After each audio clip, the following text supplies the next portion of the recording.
느헤미야 1장에서 2장까지 말씀입니다. 느헤미야 전체를 살펴본다면 전체가 13장인데 두 개로 나뉠 수 있습니다. 1장에서 7장까지는 이제 3차 포로 귀환 이야기와 성벽 재건 이야기가 나오고 8장부터 마지막 13장까지는 영적 재건 이야기가 기록되어 있습니다. 좀 각 장별로 본다면 1장 느헤미야의 기도, 2장은 3차 포로 귀환한 이야기, 그리고 3장은 귀환한 느헤미야와 사람들이 성벽 건축을 시작한다는 이야기, 그리고 4장은 외부에서 산발라, 도비야 등이 방해한다는 이야기, 이에 대한 방어 이야기가 나오고, 5장은 외부의 적이 아니라 내부의 위협이 또 있었다는 것, 그리고 6장과 7장은 그러한 방해들을 극복하고 승리했다는 이야기가 기록되어 있습니다. 이제 8장, 10장은 성벽 재건한 후에 이제 에스라가 등장해서 영적 재건을 하는 이야기가 나와 있고, 11장에서 13장은 앞으로 계속 되어야 할 어떤 개혁 이야기를 다루고 있습니다. 오늘 말씀 1장, 2장 말씀인데 1장은 느헤미야의 기도죠. 그래서 이제 기도의 내용들인데 1절에 3절을 보면은 느헤미야가 먼저 예루살렘의 상황을 묻습니다. 자기는 지금 바벨론에서 수산궁에서 호의호식하고 있었죠.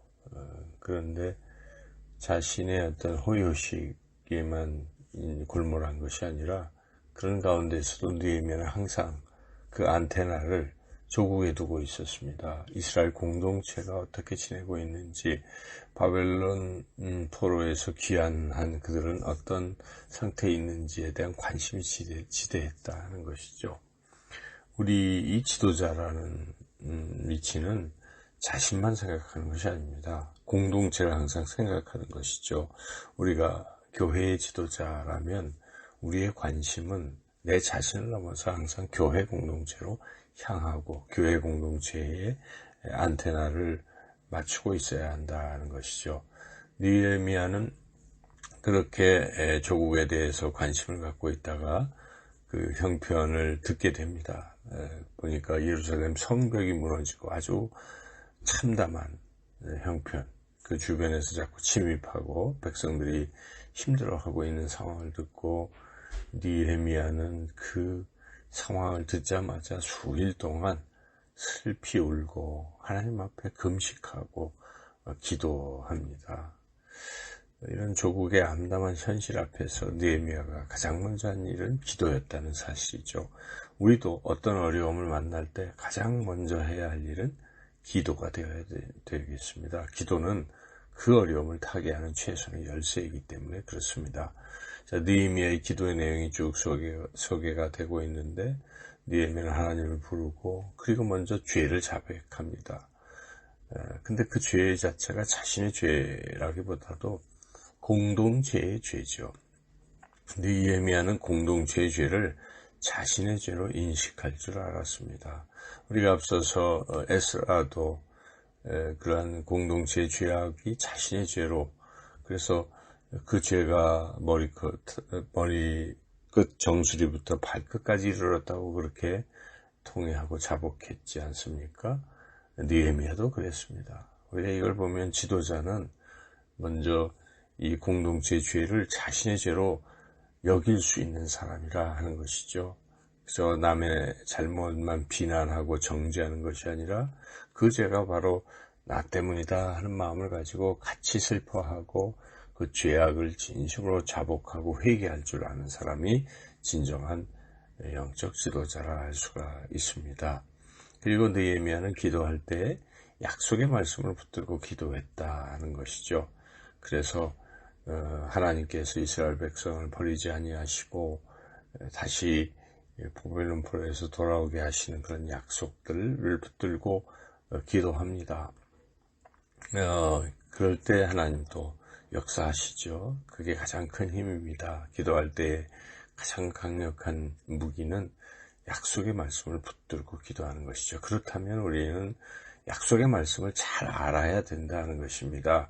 신구약 성경 66권의 내용을 우리가 잘 알아야 우리 삶 가운데에서도 그런 약속의 말씀이 생각이 나고 그 말씀을 붙들고 기도할 수 있지 않겠습니까? 느헤미야는 마지막으로 자신을 형통케 해주셔서 이스라엘 회복에 사용되게 해달라고 기도합니다. 하나님이 그 기도에 응답하셔서 느헤미야를 바벨론 왕의 술관원이 되게 해주십니다. 그래서 느헤미야의 기도처럼 자신을 넘어서 공동체를 위한 기도가 되어야 됩니다. 우리 기도가 내 가족, 나를 항상 맴돌아서는 안 될 것입니다. 우리 교회 공동체, 국가 공동체, 또 주변의 공동체, 온 세계를 위해서 우리가 기도할 수 있는 기도의 지경을 우리가 넓힐 필요가 있습니다. 그럴 때 하나님이 그런 모든 기도들을 들으시고 기뻐하시고 응답하실 것입니다.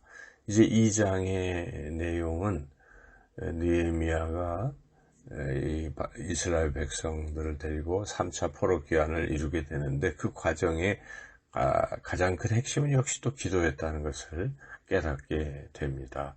느헤미야는 이제 술관원이 됐지만 계속 기도하고 있었습니다. 그래서 4개월이 지났을 때 그때 하나님께서 역사하셔서 느헤미야에게 기회를 주십니다. 그냥 왕이 먼저 느헤미야에게 말을 건 것이죠.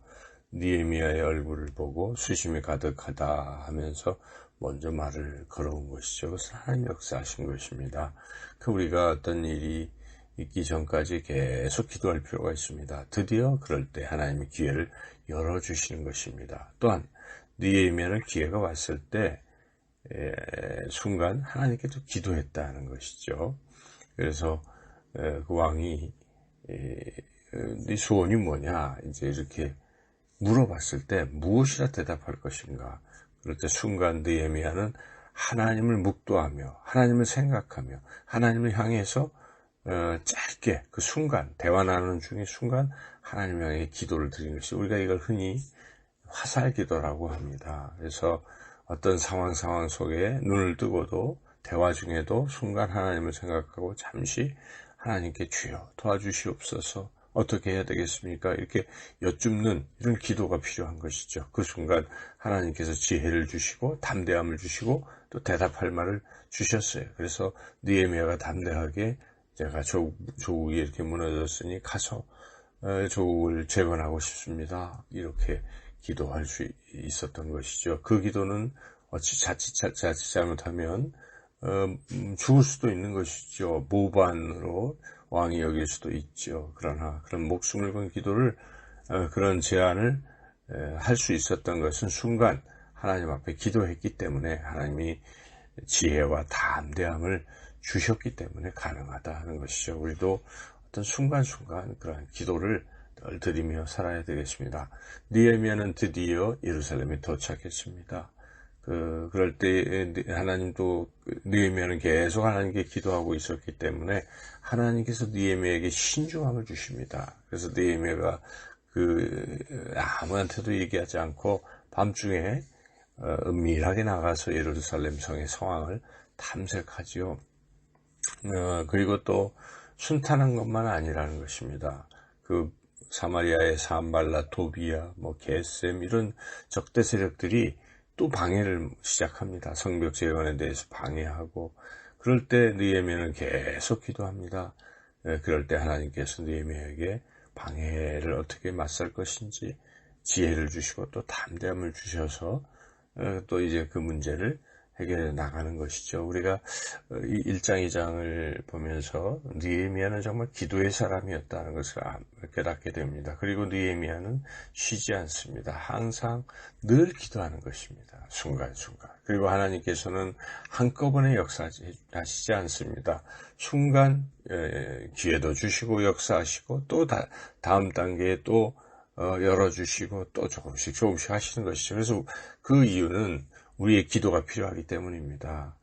혼자서 하나님께서 역사하시는 것이 아니라 우리와 함께 하시기 위해서. 그런데 그것에 그 통로는 기도라는 것이죠. 그래서 우리 늘 하나님께 기도하고 또 응답받고 기도하고 응답받고, 그래서 우리에게 주어지는 많은 문제들을 조금씩 해결하고 또 해결하고 나아가는, 우리가 교회의 부흥이라는 목표를 가지고 우리가 공동체를 생각하며 기도할 때도 계속 기도하고, 하나님이 지혜 주시고 담대함 주시고 순중함을 주실 때 조금씩 문제를 해결해 나가고 또 기도해서 해결해 나가다 보면 하나님이 때에 드디어 교회 부흥의 목표는 이루어질 것입니다. 여러분의 가정도 부흥 회복이 될 것이고 각 개인의 그런 모든 것도 그렇게 이루어질 것입니다. 오늘도 기도로 승리하시는 저와 여러분 모두가 되시기를 주님의 이름으로 축원합니다.